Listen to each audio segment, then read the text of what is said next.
I built a life I was proud of, until a fake legal letter led me to a video that shattered everything I thought I knew about my wife and my children. What would you do if your entire family turned out to be a lie? Our son Ben was hunched over his science textbook at the kitchen table, scribbling away on a genetics assignment, while my wife Laura and I sat nearby, enjoying the calm before dinner. Ben was already a giant of a kid, over 6 feet tall, and he was only in middle school. Both Laura's family and mine come from southern Italian roots, where anyone who so much as sniffed 5 feet 9 inches was practically crowned king of the giants. So yeah, Ben was our local Goliath. "Hey Dad," Ben said, eyes still glued to the open page, "where'd I get my height from?" "The mailman," I said with a straight face, ducking just in time as Laura chucked a napkin at me. She was still in her hospital scrubs, looking tired but amused. Ben tilted his head. "Mrs. Wilson? You mean the old lady who brings the mail?" His brow furrowed. "Why would her height matter?" No, I laughed, "I meant the buff pool guy." Laura gave an exaggerated gasp and flung a spoon in my direction. Ben blinked. "Pool guy? We don't have a pool guy." "Exactly," I said with a grin. "That's why I'm stuck cleaning it all the time." "Has to be the milkman then."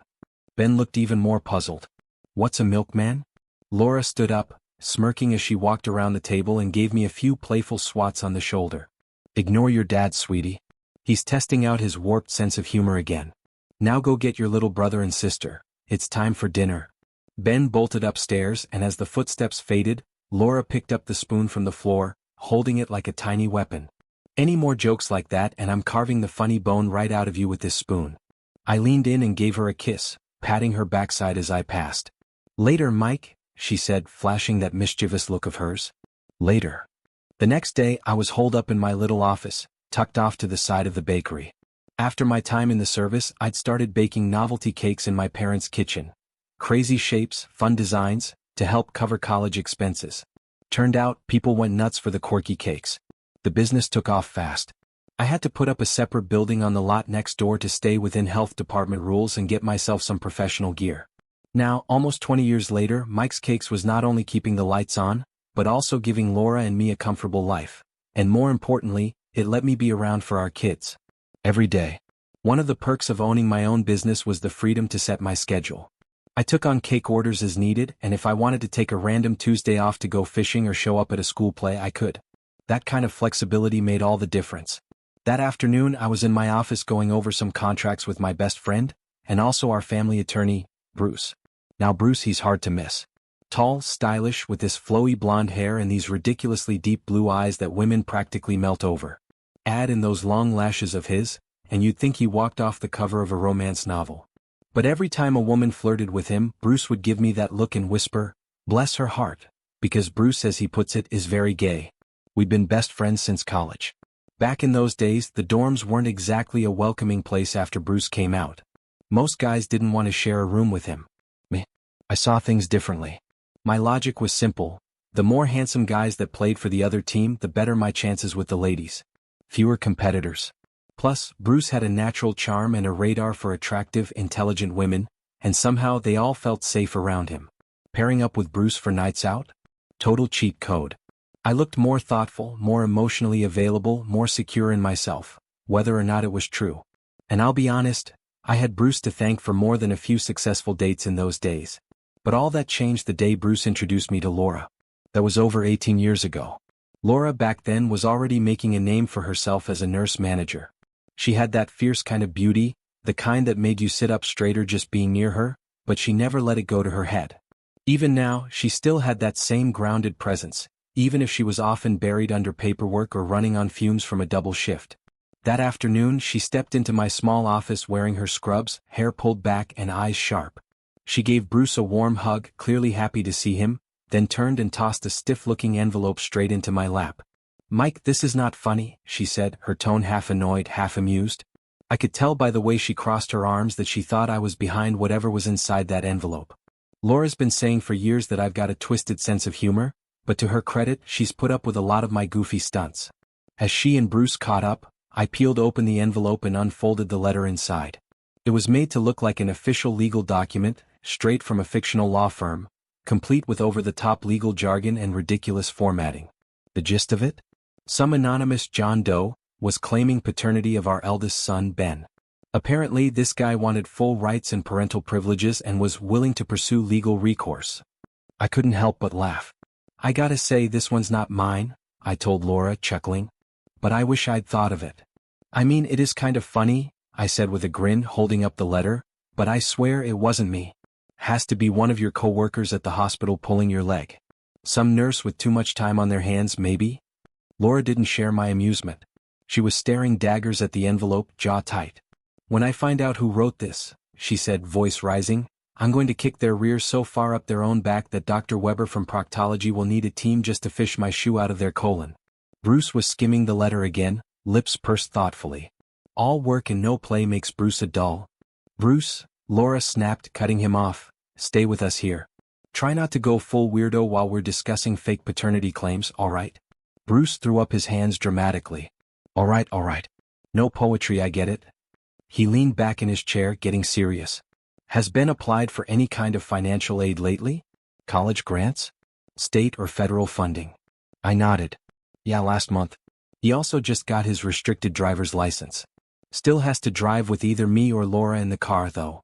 That helps explain part of it, Bruce said. These scams have been popping up more and more. Started out on the West Coast a few years ago and have been drifting east ever since. Basically, they exploit public records and student aid applications to stir up fake legal claims. It's just a racket. Technically, it could fall under slander laws in our state, but proving that in court? Costly. Time-consuming. And messy. Laura shook her head in disbelief. No wonder everyone hates lawyers. Bruce flashed a quick grin. Hey now, my mother still loves me. That counts for something. Then his tone shifted. More serious. He turned to Laura and gently asked, Listen, I've gotta ask this, so please don't bite my head off. Any chance, no matter how slim, that there's even a sliver of truth to this claim? Laura's reaction was immediate. She let loose a barrage of words I'm pretty sure Sister Mary never taught her back in Catholic school. Whoa, I said, laughing as I pulled her down into my lap. Easy there, sailor. You still have to kiss our kids goodnight later. She rolled her eyes but leaned into me, the edge softening just a little. You forget, Mike, I do have some pull at the hospital. Been a nurse manager for over 10 years now. And that was true. In any hospital, nurse managers were the ones really running the place. They were like sergeant majors in the military, handling everything from schedules to triage with ruthless efficiency. COs might come and go, but nurse managers kept the lights on and the patients moving. Still, something about this whole conversation made my stomach turn. Laura swirled the wine in her glass, eyes distant. What if Ben was switched at birth? She said quietly, more to herself than to me. Don't even go there, I said, trying to stay light. Unless he can start multiplying loaves and fish, we're gonna need a paternity test just to cover the grocery bill. Mike, she said, voice breaking slightly, your sarcasm is not helping. And just like that, all the humor drained out of the room. Laura was trying hard not to cry. I didn't respond right away. I just stared at her, silent, the air between us heavy. Then I spoke, quieter than I expected but with more edge than I'd ever used with her before. Laura, I've got a wild theory, I said, forcing my voice to stay steady.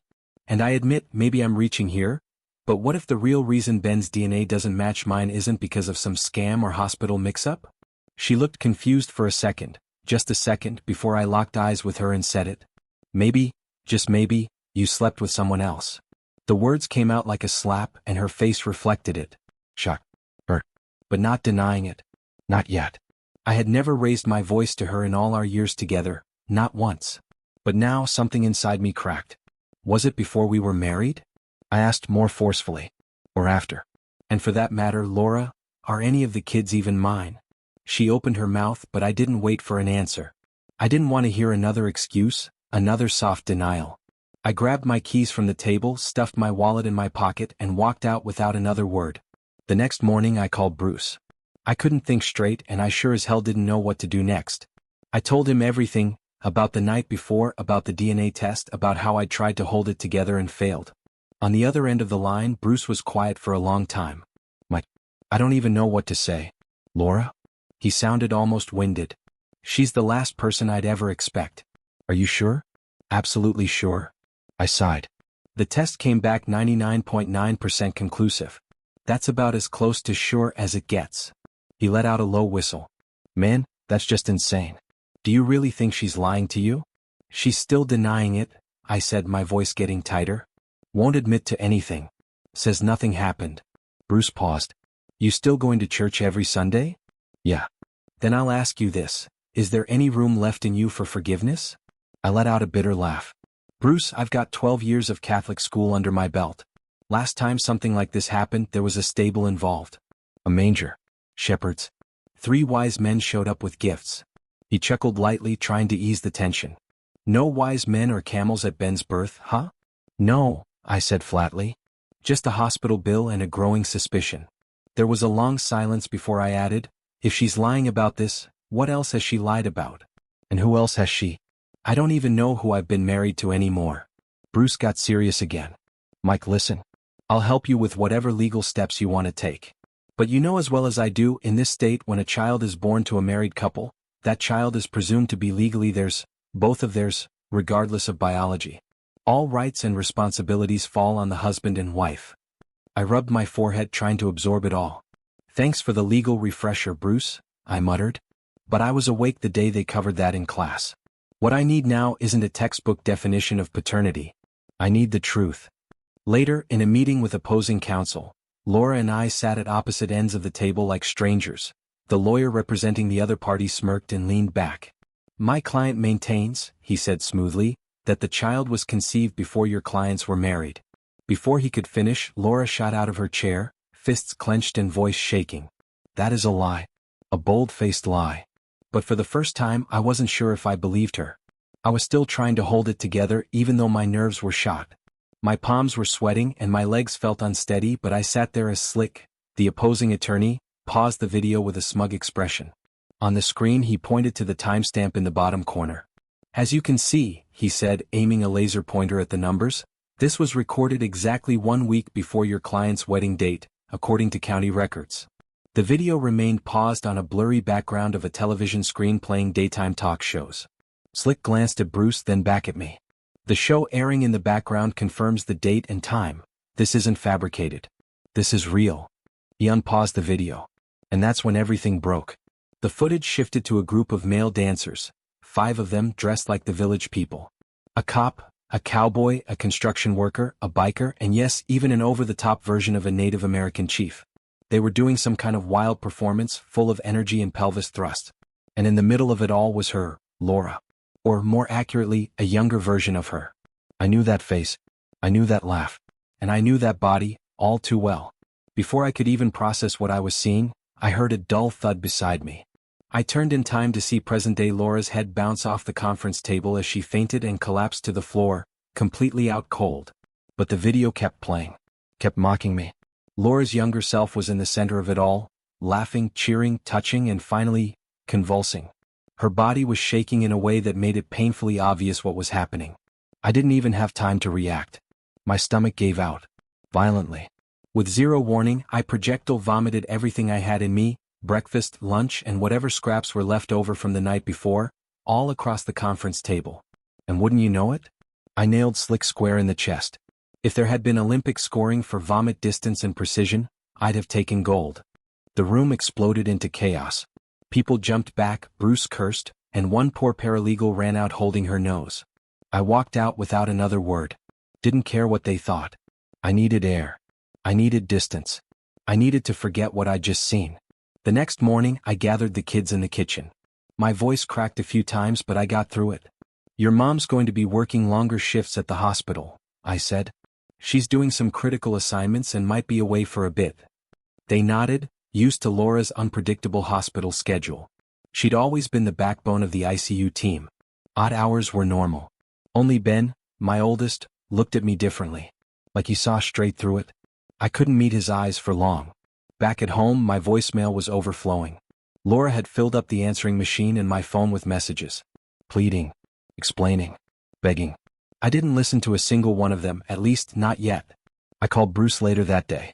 I was exhausted but still burning with anger. Look, I said, slumping into the chair in my office. You win. I won't file for divorce. Yet. I know judges prefer stable homes. A strong father figure. No drama. Bruce nodded through the phone. Exactly. Let's not give John Doe, or whoever might try to step in, any ammunition. I sighed. Fine. But when that courtroom sees the video, When they bring up DNA testing. I swallowed hard. What argument do we make then, Bruce? What could possibly excuse that? He didn't have an answer. And honestly, neither did I. I stood up slowly, clearing my throat before dropping my voice into a serious, courtroom-level tone. Your Honor, I said, imitating every legal drama I'd ever watched. As clearly seen in the footage, my wife Laura was otherwise engaged in activities that would make biological conception impossible at that particular moment of that particular orgy. Bruce choked on his coffee. Mike, shut up, he whispered, but I kept going. I would be remiss, I added dramatically, if I didn't ask whether we're opening talks about visitation and ground rules regarding my son Ben and this so-called John Doe. Bruce shot me a look, half amused, half panicked. I met it with ice in my eyes. There will be snowball fights in hell, I said flatly, before I let that clown get anywhere near my family. Bruce smirked. Laura said almost the exact same thing, he replied, but with language that could make a sailor cry. That sounds like her, I muttered. Though honestly, I'm sure she'd be thrilled at the idea of revisiting old orgy memories with her baby's biological father. Maybe she wants a reunion. Get the band back together, biker, cowboy, construction worker. The whole Village People line up. Bruce didn't laugh this time. The room was quiet, thick with everything unsaid. I kept checking my watch, just trying to move the day forward. My head wasn't in the right place. Then Ben's voice came crackling through the intercom. Dad? Your 3 o'clock's here. I looked down at my planner. The only thing I'd scrawled in that time slot was gone with the wind. I must have been so distracted I never even wrote a name. I brushed my hands over my pants to knock off any stray flour or frosting, then adjusted my tie. Before stepping out, I tapped the pen in my shirt pocket, my discreet little voice recorder. Standard issue for all business meetings. A precaution I'd adopted years ago when I realized most people lie more when you're talking cake than contracts. Then I saw the guy. Frank. He looked older, sure. A little thinner. But the face? The face was familiar. Way too familiar. I'd seen it just days ago, blasted across a conference room TV screen. Back then, Frank was wearing a hard hat and a tool belt and humping my then-fiancée Laura like he was auditioning for Magic Mike. Union Edition. Same guy. No doubt. I instinctively pushed my chair back from the desk. A woman, Amber, stood beside him. She was nervous, biting her lip. Mr. Dawson, she said, please, just a few minutes. I wouldn't be here if it wasn't important. I didn't answer. Nick, she pleaded, please? This is life or death. Not for me, for my daughter. I stared at her, my face like stone. The air between us felt electric, like one wrong move and the whole room would ignite. She exhaled shakily. When I found that old tape from Laura's bachelorette party, and I saw Frank, I thought maybe, just maybe, that night meant more than just a mistake. Maybe it left behind something that could actually save a life. She looked at me, desperation in her eyes. I didn't blink. I didn't move. I just said, you have no idea how desperate I am too. I had been digging through old wedding announcements for hours, trying to match dates with what we saw on that video. Eventually I found it, right there in the archives, clear as day. Laura's bachelorette party was exactly 1 week before our wedding. And then, deeper down the rabbit hole, I found something else, something that made my chest tighten. There it was, a birth announcement. A whole petition. Documents showing Laura had filed something sealed years ago, something I wasn't supposed to see. I called Bruce immediately. I didn't care what time it was.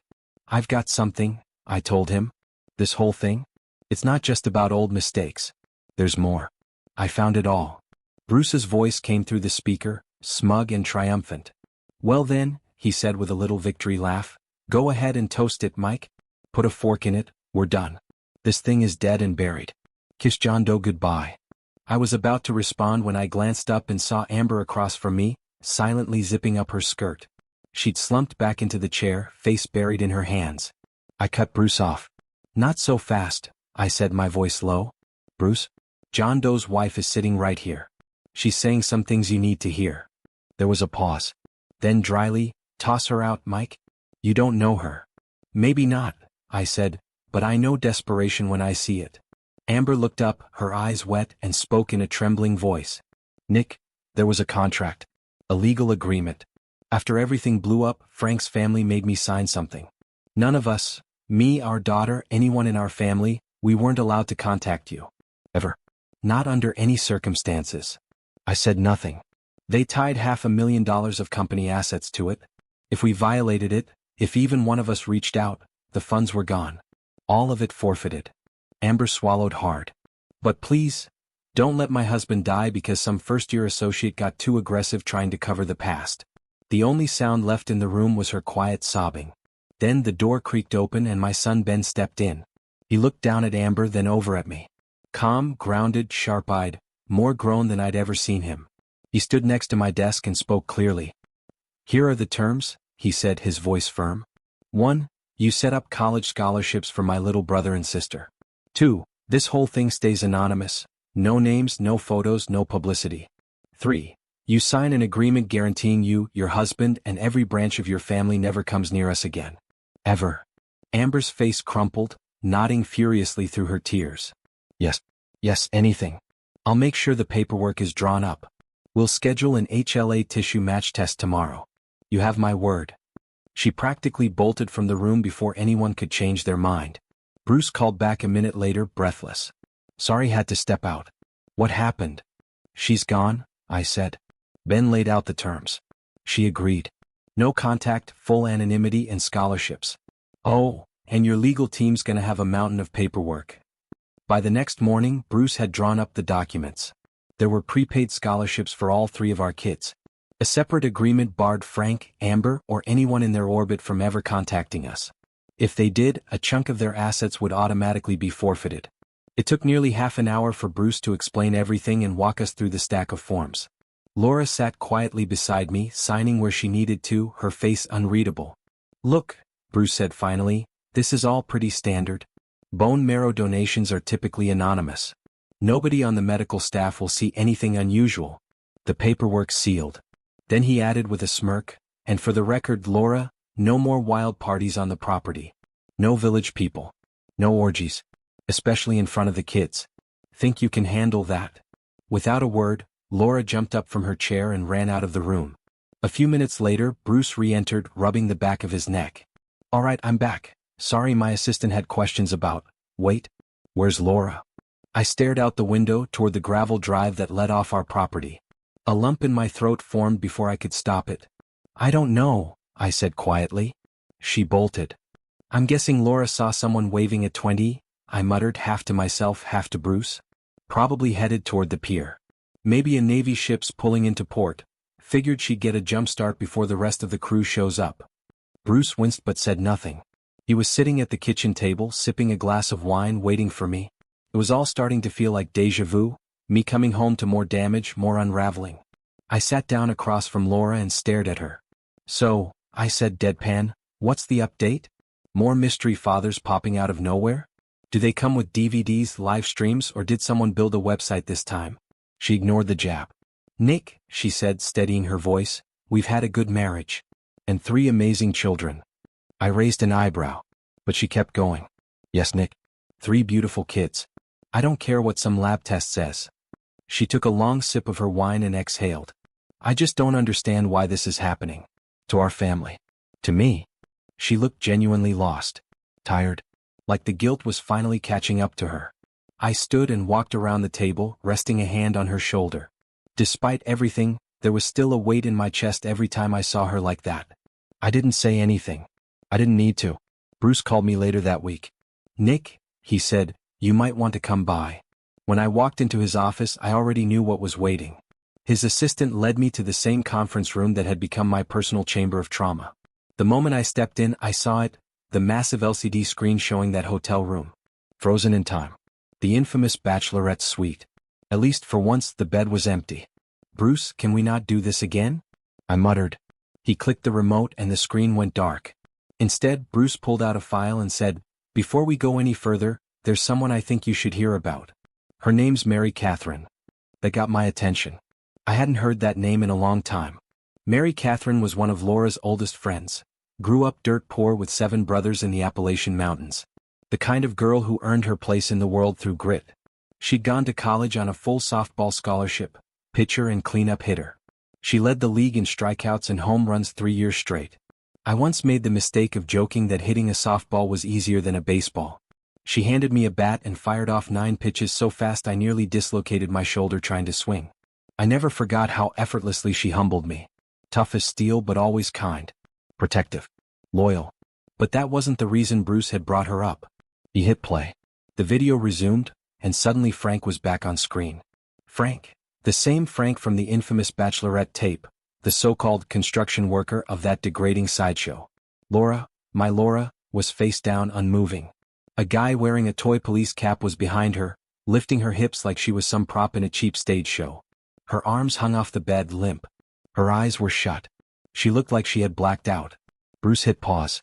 Nick, he said quietly, we don't have to keep watching.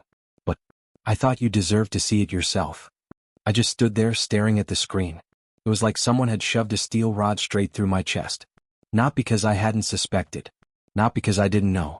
But because seeing it, really seeing it, broke something in me I didn't even know was still intact. I'm calling the sheriff, Mary Catherine snapped, reaching for her phone. Hold on, lady, came a shaky, breathless voice. You really want to do that? It was Frank, the construction worker from that Bachelorette tape. His voice was gravel, broken like something had finally cracked. There was something in it that almost sounded like crying, but knowing Frank, it was probably just manipulation dressed up as remorse. Even back then the guy had that smooth-talking salesman edge. A snake in a hard hat. And he used it, on anyone who'd listen. Frank had convinced Mary Catherine that night to keep her mouth shut. Said it'd be Laura's word against 5 men. Said she'd be destroying Laura's wedding, her future. Said think about the groom. Always some excuse to protect himself. I remembered sitting in church, hearing the verse, "Vengeance is mine, I will repay, saith the Lord."